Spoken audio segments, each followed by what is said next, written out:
Imagine finding out your older sister was adopted. And suddenly your parents act like you don't even exist.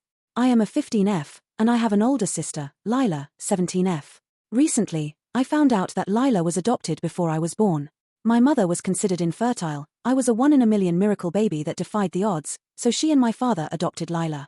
Throughout my life, they've been pretty good parents. They love us both, and they've never treated Lila and me any differently. But then Lila discovered she was adopted, and no, they didn't tell either of us. After some initial, "why didn't you tell me," and identity issues, Lila seemed fine. I don't know if she was, but she seemed normal. She was at first angry at them for keeping it a secret, but eventually cooled off. But for the past 4 months, my parents have been prioritizing Lila. They told me they assure Lila that blood doesn't change family makeup for keeping the fact she was adopted from her, etc. I think they feel guilty.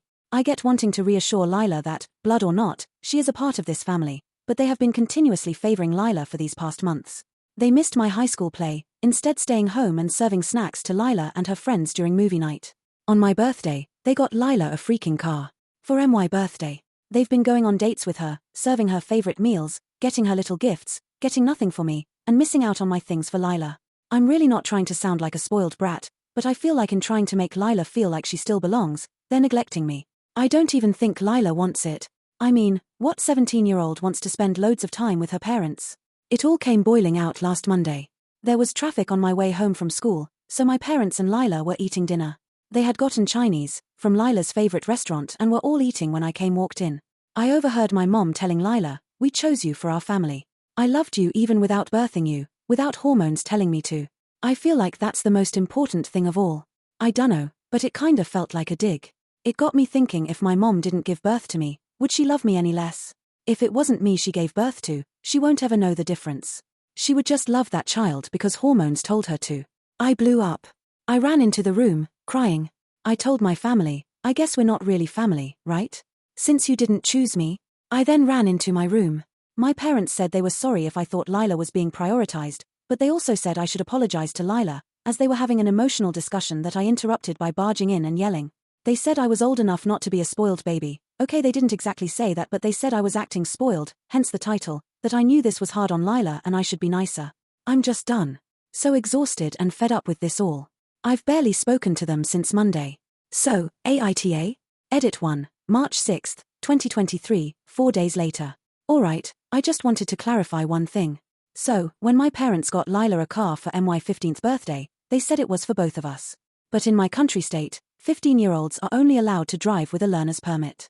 My parents said they got me a car because it was my 15th birthday, I was gonna get a learner's permit, blah, blah, blah. But I couldn't drive the car until I had a learner's permit. And Lila has a driver's license, and the car was a pickup truck, a style Lila has said she always wanted. So it was pretty clear it was Lila's car. So, update time. First off, I've been reading all your messages, and thank you so much. I honestly thought the vote would be a little more divided. So, Lila and I took a joyride. Rereading my post, I think I was jealous and a little angry at Lila. Which she totally did not deserve, those were just my feelings. But anyway, Lila and I got to talking. Turns out she mentioned wanting to find her birth parents, which is how this whole mess started. My parents flipped, taking Lila wanting to find her birth parents as some kind of attack, instead of simple curiosity. Things are definitely still rocky in my house, but Lila's on my side. We're both searching for her parents, together. Some of you suggested showing this post to my parents. I think I'm gonna show it to my grandmother, or my aunt first and get their advice. None of my family uses Reddit, so there's no chance of them coming across this post. I just want my parents back. Update 2, same post unknown amount of time later. So I am gonna talk to my aunt and grandmother, but first I thought I should update you because some things went down. So, Lila confronted our parents. And by confronted, I mean blew up. They both cried. Turns out, she isn't over them never telling her about her adoption and really reamed into them for that. Should have been obvious, but I guess she just seemed fine to me. She said, "You're so scared of empty nest syndrome that you're gonna end up pushing 2 daughters away. I don't feel like part of the family with you guys favoring me and acting like I'm gonna run away at first glance." Then she stormed off. Because of this little spat, my dad actually gave me a real apology, not buts or gaslighting. My mom hasn't given me an apology per se, but we've talked about the whole "we chose you hormones didn't make us do it" thing. I'm gonna do what some of you suggested and send this post to them. I'm not gonna cut them out, I'm still only 15, but I do have some form of escape plan. I don't think they're toxic, Just humans who made a mistake and now are trying to make for it with other mistakes. Update 3, same post again, an undetermined amount of time later. I talked to my aunt and grandmother and they gave me some advice. My winter break is coming up, so I'm gonna stay with them for that week just to let things cool off. When I told them I was gonna stay at my aunt's, my dad seemed resigned while my mom started crying. She said it felt like she was losing both of her daughters. I suggested family therapy, and it seemed like it was well received. I'll update you guys if they schedule an appointment. For right now, I'm just operating like I'm permanently moving out and seeing what comes from there. Update post, November 15th, 2025, 2 years 8 months later.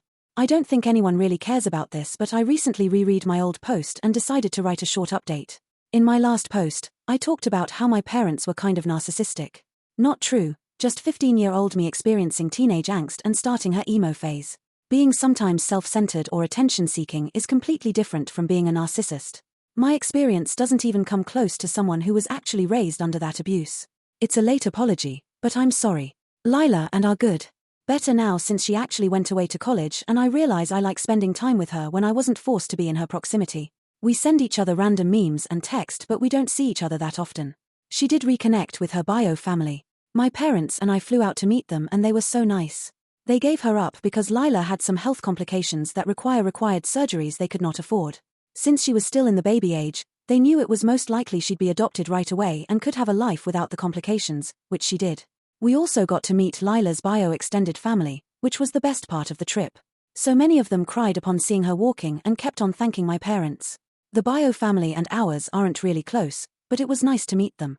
I did stay with my aunt for 2 weeks. She was kind, but she also had her own life going on, so I ended up alone a lot. I started journaling, which has done wonders for my mental health. That was the kick in the teeth my parents needed. They looked for therapies, but it took another few months before they found one covered by their insurance. In the meantime, I moved back in and it was bad and good. We argued because I was a kid, still am, but my mom and dad did this thing where they chose one singular spot for each of us where we'd hang out. From mine it was this spa around a half an hour away for my dad, and a small dog park for my mom. We also adopted a dog. Anyway, now I'm applying to colleges and life sucks.